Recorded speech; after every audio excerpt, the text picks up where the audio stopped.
This is crazy. My husband tracked my location daily for months and caught me cheating.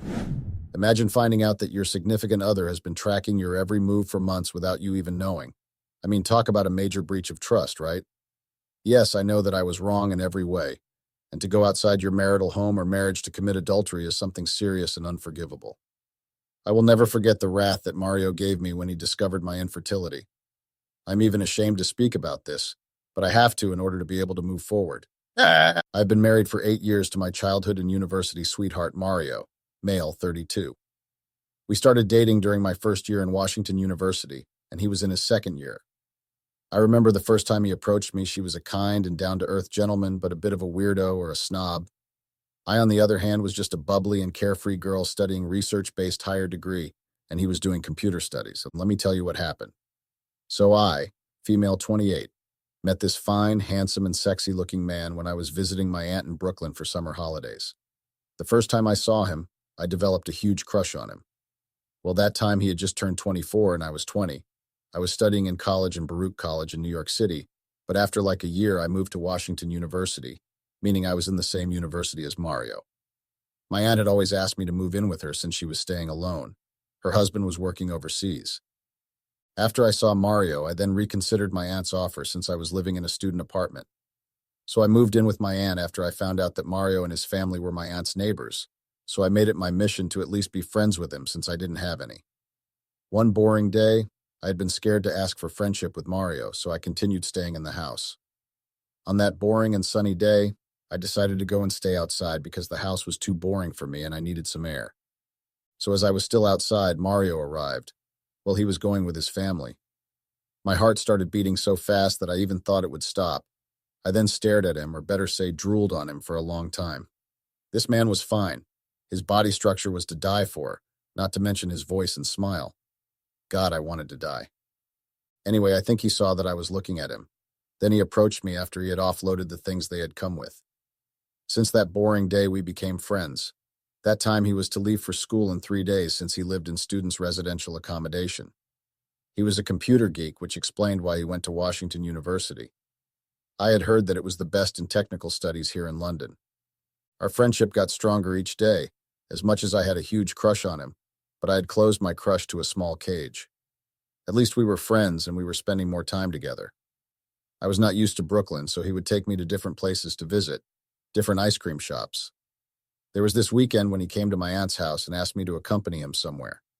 I didn't ask much, so I went with him, only to find out that we were going to Central Park, which was 35 minutes drive away from Brooklyn. We dated for a year and a few months, and he proposed to me during summer holidays. I was 19 years old at that time, and he was 22 years old. Our relationship was full of life, love, and happiness. Mario understood my passion in protecting and serving the community, and knowing about the world's crimes and the corruption of each and every country in the world. I can say I'm a professional Navy member, and I knew that my job was to serve and protect, meaning I would travel around the world collecting information about some countries and ask the reason why they were such corrupted leaders. We got married when I turned 20. Well, my parents didn't like Mario for me, but I knew what I wanted, so I chose Mario despite my parents' disapproval. I was just enough that my aunt loved him and accepted him as he was. You know, we can't choose for the heart, right? It knows what it wants, and it will always make sure to get what it wants. In 2022, everything started changing. I became a person I don't know. I couldn't even recognize myself. I don't know what really made me cheat on my husband, but I did. And instead of making it a once-off thing, I decided to have an affair outside my marriage. I remember when I lied to him about where I was going. That time I had completely forgotten that Mario is a computer geek. He loves playing with his computer, investigating or researching things on dark websites. I had even forgotten that he was not only a computer person, but a hacker too, and he always knows where I go and who I am in contact with. I had told him that I was visiting my friend Charlotte, but I just didn't know he already had information of where I was exactly going. Lack of emotional connection and support in a marriage can lead you to try to find that connection elsewhere. I loved my husband dearly, but I just felt unappreciated and misunderstood in our marriage. As the years went by, he seemed to give me less and less attention. I started to wonder if I made the right decision marrying him. Every year I thought he was going to change. We were emotionally distant while in the same place. He didn't look at me the same way he usually did. I tried to even change the way I looked, went to the gym and even bought myself some new clothes so he could notice me. I would sometimes ask myself if he didn't find me attractive anymore, or maybe he had found someone else better than me. But why not divorce me or tell me straight in the face that you have lost attraction, or you no longer feel me anymore, because stringing a person along while you know that you no longer feel them or love them anymore hurts more than receiving divorce papers or breakups and not getting any explanation for the separation. I don't know if you understand what I mean. Please help me understand why men do this to us but get angry when we do it to them. The things that stand out the most looking back as red flags include: he once trespassed in my friend's male friend house who I was staying with, hiding behind furniture and spying on us to make sure I wasn't sleeping with my friend. I wasn't. He once made a very extensive list of things he didn't like about me. He would keep track of how many times he had suicidal thoughts, and he would throw it in my face and blame me for having those thoughts. Not something he did to me. But he told me a story about how he tried to get his kid put up for adoption just to spite his baby mama so she could never see him again. He also kind of always talked down to me, and he says he didn't mean it that way, and I don't necessarily think he did, but he always just kind of made me feel kind of dumb. After a few years, I ended up joining the Navy and we got married. After my first deployment, I came back, and it's hard to explain, but things just felt off. I didn't feel attracted to him anymore and really felt uncomfortable with any kind of intimacy or him touching me, but I figured I'd get over it and things would go back to normal. Eventually, months and then years went by, and I still had that same feeling. I didn't really feel comfortable telling him how I felt because usually when I said something was upsetting me, he wouldn't really care, and plus I didn't want to hurt his feelings. He would often touch me, and it's hard to explain, but I would get the same sick feeling in my stomach that I can only compare to the same feeling I had when I had gotten assaulted once in the past. So I would either just clearly act uncomfortable, but he would keep touching me, or sometimes I would say I didn't want to be touched, and he would sometimes continue, but sometimes he would stop. However, we went years without having sex, and we would just kind of act like things were normal even though our marriage was extremely degraded, but I guess we both just didn't want to talk about it. These years were hard, and I felt extremely depressed but kept it bottled up. I didn't plan on cheating, but since I already felt that my marriage was over, when someone made a move on me, I ended up starting an affair. I felt extremely guilty and admitted it to him after about a month. He said he forgave me. I stopped the affair for a while but eventually started it up again, and he said he was okay if I kept it going during deployment if I cut it off when I got back, and I told him if he wanted to sleep with someone else too, that was fine. When I got back, I still wanted a divorce, and I figured since I was trying to get divorced, why not keep the affair going? I kept asking for a divorce, but he kept saying no, that he wanted to stay married. I told him I still wanted to be friends and we could do it amicably. I told him I thought he deserved to be with someone that would be better for him than me. But he refused to sign papers. I felt completely trapped, and I used drugs a few times while on leave and on long weekends because I felt that that was the only thing that could make me feel any happiness. While I was still on drugs, they helped me through the day. Little did I know that the bastard that I was married to was actually taking every moment that I was doing and used it against me. So my affair and I actually met at work. He was more like my partner. The person I had an affair with, was Nicholas Brown, male 32. He was just everything that I had needed in a man, you know. When I would be with him, I would forget about my shame of a marriage. He gave me peace and that sense of belonging, you know. Well, Nicholas and I met through another friend of mine who was hosting a gathering at his house. So my friend introduced us, and I felt like our energies were colliding even though I was married, but I couldn't care less because my marriage was more like a park where everyone comes and goes at any time. Mario was a control freak. I really don't know where he had got his behavior and the attitude, but it was really annoying. Do you know the pain of being in an unloving marriage, but because the man that you had married has somehow been obsessed with you without any reason? Meaning I was stuck with him since he didn't want to sign the divorce papers. Nicholas was really funny, and he knew how to make a person forget their problems. From that moment we met, there was undeniable chemistry between us, you know. He made me forget that I had a very huge and depressing problem in my house. My husband was depressing me to a point that I was sleeping with wine and drugs every night. Nicholas and I talked for hours, and I felt more alive than I had ever been in years. Nicholas was attentive and complimentary, showering me with affection. He understood a woman's needs and desires, you know. He made me feel like I was a woman again, and that I was not the problem. It was a lot, and I was drowning. As we were talking and laughing, Nicholas started telling me sweet things that would make any woman melt. But then I remembered that I was actually a married woman. We spoke more about ourselves. I even mentioned the problems I was facing in my marriage. He was kind and understanding, and he listened to me without judgment. He offered me a shoulder to cry on and a sympathetic ear, something that Mario had failed to do. Over time, Nicholas and I became close friends, and I found myself confiding in him more and more.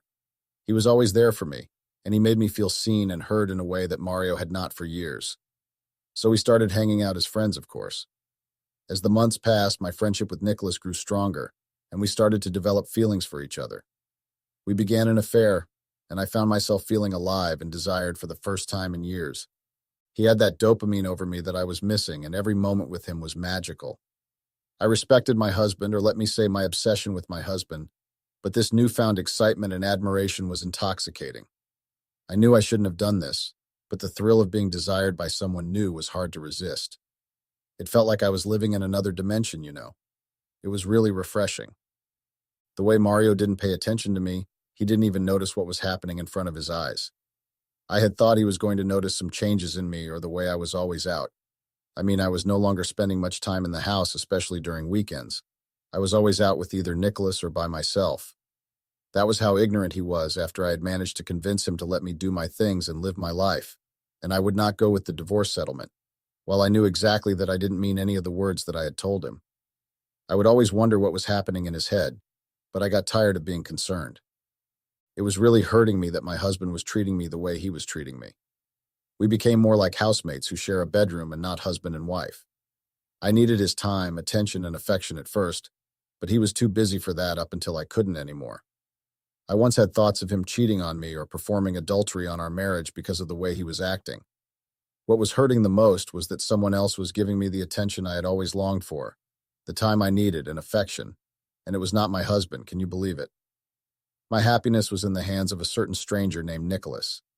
Nick, that's how I used to call Nicholas to shorten his name, was giving me an adrenaline rush, and he was making me happy. Putting a smile on my face and thinking about him would make me giggle. I don't even remember when was the last time I had felt like that. I was sure that even my soul had a dust of sorrows because I was no longer happy with my husband. Nicholas had that effect on me that I couldn't even explain, but it was there. You know, sometimes when my day wasn't a great day, if he didn't call or if I didn't see him at our secret spot, he surely knew what I've been missing. Was I too attached to Nicholas? Well, I think I was. One evening, Nick suggested we sneak away for a romantic getaway together. Mario had not been home for a couple of days. Well, it was more like he would come back from wherever he was very late, and I would be long asleep, then leave very early around 6 in the morning, and I would still be sleeping. I had never been on a real vacation with my husband, besides on our honeymoon, which was cut short by an emergency that needed him at work, and the thought of escaping my mundane life for a weekend with Nicholas was enticing. I had to come up with an excuse to leave the house, so I texted Mario and told him that I was going out with friends for a weekend getaway. Nicholas and booked a room at a hotel in the city, just a few hours away from where I was staying. When we arrived at the hotel, he took my hand and led me to our room. He pulled me close and kissed me passionately. The moment was electric, and I melted into his embrace. I felt really great to feel someone giving you such attention. I couldn't even remember the day I last had an intimate moment with a male person or my husband. He would always come back tired to even touch me. The only thing he managed to do was giving me a perk when he came back from work or going, and that was it. So it was actually a very good feeling and escape for me. Nicholas and I spent the entire weekend exploring the city and getting to know each other better. He showered me with compliments and made me feel like the most desirable woman in the world. It felt so right at that moment, like there was nothing wrong. My weekend with Nicholas was what I had really needed. It was truly therapeutic for me. So as we were exploring the city, Nicholas had suggested that we go to the beach. Since it was hot, so the weather allowed, we went to the beach. He then asked me to swim with him. I was a bit hesitant at first, but he begged me, and I couldn't resist his begging, sexy eyes. So I eventually agreed, so we swam together. As we were swimming together in the ocean, I felt a rush of excitement and guilt. I knew that what I was doing was wrong, but I just couldn't help myself. I was tired of feeling ignored and unappreciated by my husband, and this handsome Nicholas guy was making me feel alive again. After the swim, Nick and I went back to the hotel room and spent the night together. It was a passionate and intense encounter, and I felt like I had finally found the attention and affection I had been missing from my husband. He was so gentle with me. He appreciated and complimented my body in a way that I felt like living my true self. He took me to another planet. I was feeling all sorts of tingles and butterflies inside me. As our weekend together came to an end, I knew I had crossed a line. I was falling for Nicholas, and I was falling really hard. It was scary. I felt guilty about what I had done and wondered if I should confess everything to him or not. But confessing was going to ruin a lot of things and destroy my marriage. It was like I was stuck between a rock and a very hard place, and I didn't even know how to get out of the situation. As much as I loved my husband, but sometimes I find myself feeling particularly lonely and unappreciated. So one summer day, it was my husband's, well, Mario's 42nd birthday, so I had decided that I would throw a party for him, not just because he was turning 42, but I wanted him to focus on one thing.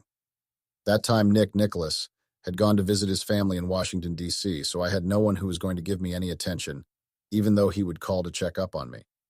So I wanted to make my husband at least pay attention to me and rethink about our marriage because I had that feeling that said it was over because of the way he was never home nor giving me attention.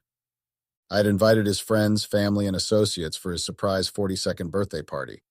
So I was busy preparing for my husband's birthday party. I had planned everything, from all of his favorite foods and decorations. Yes, I was feeling about what I was doing with Nicholas, but I also needed my husband's time and attention, so the party was going to give me that, even if it was for a day. Yes, I had given up on fighting him to sign the divorce papers and trying to be a better partner. I was somehow anxious and so excited to see the look on his face when he walked into the living room and saw all of his friends, associates, and family gathered there, waiting to celebrate him. Later on, he came back and was pretty much surprised. I was happy to see that surprised look on his face, and it was exactly what I had been hoping for. I saw it on his face that he was happy, even though I was not. The party went well, but I was bored and missing Nicholas. Mario was busy with his friends and associates. He didn't even come to say thank you for the surprise party. I felt so unappreciated and unnoticed. Later on, people left, and I went to put on my sexy number, lingerie, to bring back the spark in our marriage. And guess what happened? He came to the bedroom, went to take a shower, then he slept. He even snored. It was really heartbreaking because I was trying to fix my marriage so that I would forget about what I was doing with Nicholas, but my husband was not even getting the hints of everything I did or was trying to do. I had hoped that he would at least notice every effort that I was putting on our marriage, but I guess I was in it alone.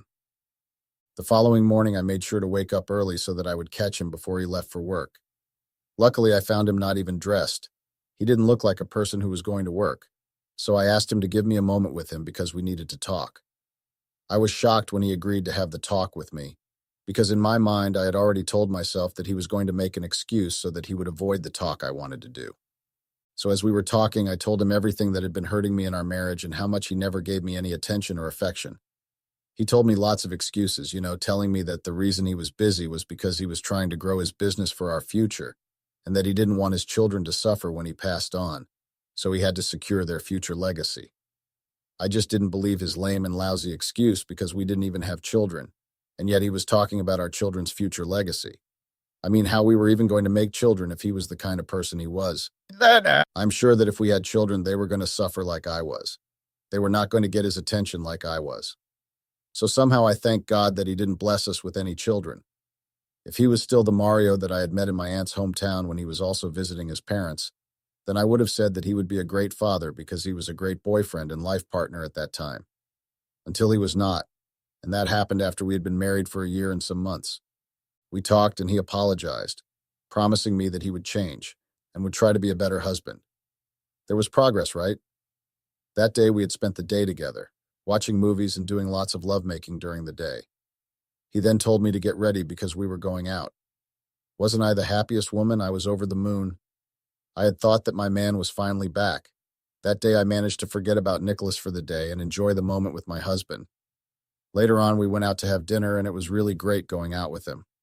I had missed my husband a lot. Days passed, he was the loving, caring, affectionate, and funny Mario that I had fallen in love with. We made lots and lots of love, mind you. That time Nicholas had been trying to call several times, but I had put my phone on silent because I didn't want any disturbance when spending time with my husband after a long time of trying to get his attention. He had also started noticing me, complimenting, giving me his time and attention. The guilt was there because I knew that deep down, if my husband was to find out about my abomination with Nicholas, my efforts would have gone to waste. A lot would be ruined, so I prayed that he does not find out. About 2 months later, I found out that I was pregnant. I was shocked and somehow happy because it was obvious that the child was my husband's, forgetting that I had slept with Nicholas also about a week before I fixed things with my husband. I told my husband about the pregnancy and he was ecstatic. I had never seen my husband that happy in a very long time, and it made my heart at peace. I had broken things off with Nicholas for the sake of peace, and because I had fixed things with my husband and I didn't want any destruction in the process of fixing my marriage with Mario. As expected, Nicholas was angry. Well, angry was a small definition of how he was. I can say he was furious because after I had broken things off with him, he threw tantrums on me, telling me that I had led him on. Then I was dumping him like a used toilet paper just because my husband had decided to come back to his senses. I first didn't understand his anger because in whatever that we were doing, we had never titled it or officialized any relationship going on between us, even though I had caught feelings for him, and I had fallen more than hard for him. I told myself that it was just friends who also help each other in one another's desires. Yes, I had caught some feelings, I won't lie on that, but then it was not feelings of love, but it was feelings of lust, so I didn't really understand his outburst. Maybe I might have led him on, but that didn't give him the authority to call me names just because I had fixed things with my husband. Those were my words trying to make myself feel better. I knew that I would not live for long without missing Nicholas. Was I wrong to do that? Was it unfair? So as months passed, my tummy was growing. My marriage was where I had wanted it to be. My husband was back, showering me with so much love and attention. I enjoyed and loved every moment of it. On the other hand, Nicholas was becoming a bee in the ear. He was threatening me a lot. I tried ignoring him, but he was persistent about exposing our little affair and telling my husband what had been happening behind his back. Another side of me was scared because I didn't understand the sudden obsession he had over me, while the other side wanted to just hire a hitman and finish him because he was not just threatening me, but also my marriage. I don't know why I had such bad luck when it came to men because I had chosen obsessive men, and it was really frustrating. During those months, I remember it very well. I was going with my husband to do baby shopping. We bumped into Nicholas, and an unexpected thing happened. Nicholas greeted us, then came to me to ask when I would see him. We needed to talk. Imagine him saying that in front of Mario. Nicholas and my husband looked like they had known each other for quite some time, the way they were talking to each other. I was so uncomfortable and prayed that Nicholas does not spill the beans to Mario because if he did, my marriage would be over. Mario introduced Nicholas as his big client. Mind you, I had never met or knew any of his clients. I knew that a lot of people were coming to him or contacting him when they wanted to do those dark stuff, like cracking someone's accounts or finding people, so it came as a shock to me. About a year later, I had already given birth to a very handsome baby boy, but a strange thing happened. The baby looked so much like Nicholas. It was like his clown or his hard photocopy. Even the body features were just like Nicholas. That time I was pretty sure that the child was Mario's. My husband didn't notice at first because he had always wanted to have a child, but because of his busy schedule, he didn't have time. His words, not mine. That time I had already known that Nicholas was the father of the child, but I couldn't burst my husband's happy bubbles and ruin my marriage because of Nicholas, so I kept everything a secret. Months passed, my husband went back to his old absent self, and he would come home late and go to work very early. I didn't understand what was going on with him because if I asked him, he would be closed off and say it was just work. That really took me back to missing Nicholas, but I would remember that he was Mario's client, so if I were to go back to him, it would be too risky. So it was just me and my son. I felt like my marriage had finally come an end. You know when you have that feeling that notifies you that something is wrong, and it is the end of everything. That was what I felt like. During that month, Nicholas called me and asked for a meetup, of which was what I also wanted because there was a baby involved in our thing. So we met after like 5 days. I told him about the child, and he just told me that he knew that the child was his, but he couldn't risk getting me in trouble with the lunatic that I had married. I was glad that he understood my situation, and he was willing to take responsibility for his child. There is nothing charming as seeing the baby being present in a baby's life. It's just so awesome, hey. You know, I wasn't really over Nicholas, well, at least my heart wasn't, plus I had missed him a lot ever since Mario had gone back to his old ways. That day, Nicholas suggested that we go to a place that was less crowded and in public because the child was still too small to be around people, especially in public places. So we ended up booking an Airbnb not too far from the city. We spent the day talking a lot about us and the baby. It was just so refreshing having to be with someone who doesn't even force things to be with you. Everything was just flowing. It was like we were just meant to be together. Okay, so later on, I had forgotten about my phone and I had switched it off because I was spending time with Nicholas and our child. As we were chilling like that, there was someone who knocked very roughly at the door. When I asked who it was, and I gave them the permission to enter the house. I wondered who called the cops because we didn't do anything wrong, only to find out that I was about to be scammed my only child. The police came in with the lady from social services. I got really confused by what was happening. Nicholas came out to check what was going on. They told him that they had got a complaint about a mother who wasn't taking care of the newborn baby because she was on drugs. So they were asked to come and take the child up until the mother gets help for her addiction. I just couldn't believe it, you know. I mean, ever since my affair with Nicholas, I have been sober for months, so I didn't understand what was going on. A few days later, Mario called the police and my commander to report me for using, and revealed that he had been working with NCIS for months to build a case against me for using drugs. He had been collecting evidence, including going through my phone and taking secret videos of me. He told me that he had evidence of my adultery, and he had been following me for months. I couldn't believe that he would actually do something so evil to me. I thought he had loved me, but clearly we were both pretending in this marriage. Now I'm getting kicked out of the Navy after just getting promoted, and I was about to re-enlist and get a huge bonus. I won't be able to use the GI Bill, and it'll be hard to find a job.